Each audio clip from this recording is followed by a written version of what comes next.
Greetings and welcome to the Fan Perspective. I am your host Nathan Lyle, and this is NBA Weekly, the show where once a week I talk about things that have happened in the previous week in the association and talk about things that I'm looking forward to in the coming week. Don't believe it? Just watch.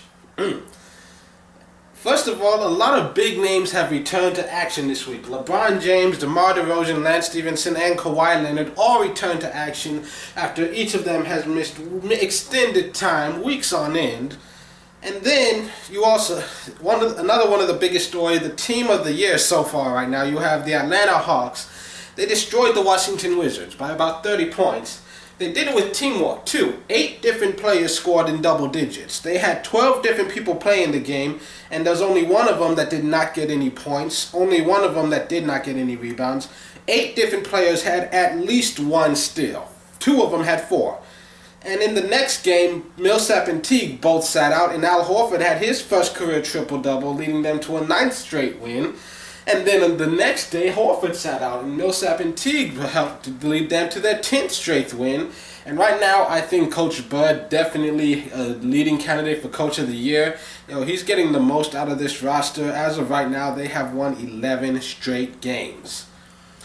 And then you have the Nets. When they played on Monday against the Rockets, KG was ejected in the first quarter for headbutting Dwight Howard. Now, I understand that we're all used to this from KG. He's known for his volatile temper.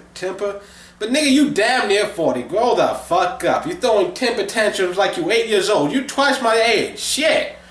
Get your shit together. Now let's talk about Nikolai Vucevic. Well, I don't know how to pronounce that.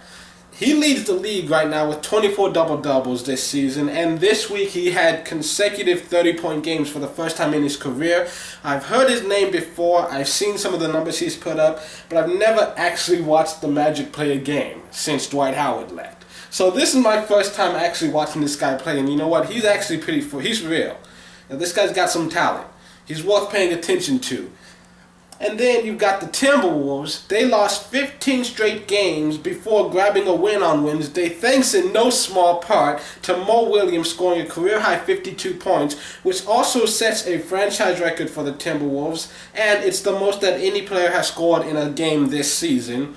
And so now they finally won one, and the Knicks are in sole possession of the league's longest active losing streak, as they have now dropped 16 straight. And then, of course, there's the big trade news. A couple of things that had happened. You probably already know the trade between the Celtics, Grizzlies, and the Pelicans. And then earlier this week, we had another trade between the Clippers, Phoenix, and the Celtics. I'm not going to talk much about that, but you pretty much already know the Celtics, they're kind of throwing this season away and just gathering draft picks. Other teams throughout the leagues are mostly looking to just, there's no big name stars being traded. They're just looking to either clear up cap space or just bolster their bench production, things like that. And then a few games to look forward to in the coming week. On Saturday, you've got a few great matchups. First of all, the Hawks at the Bulls, 2 of the top teams in the East. And Atlanta, a long winning streak. It'll be interesting to see how long it lasts. You've got the Warriors at the Rockets, 2 of the top teams in the West. The Warriors, they're much healthier now, riding an 8-game winning streak. And so far, they are 2-0 against Houston this season.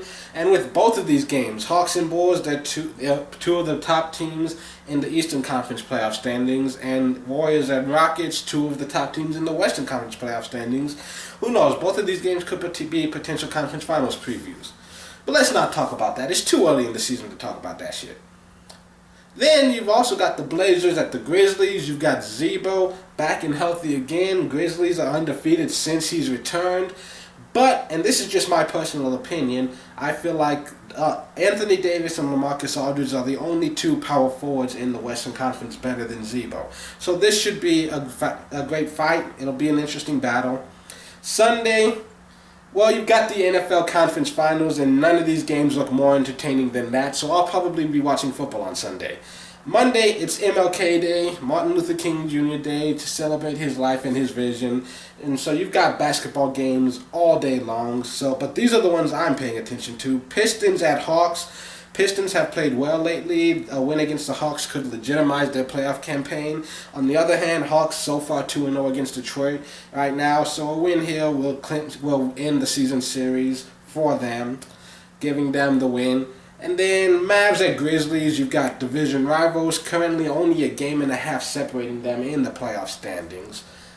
And then you've got the Bulls at the Cavs, two of the most talked about teams in the East, some pretty loaded rosters. I'll be interested in seeing that happen. Tuesday night, nothing interesting to see here.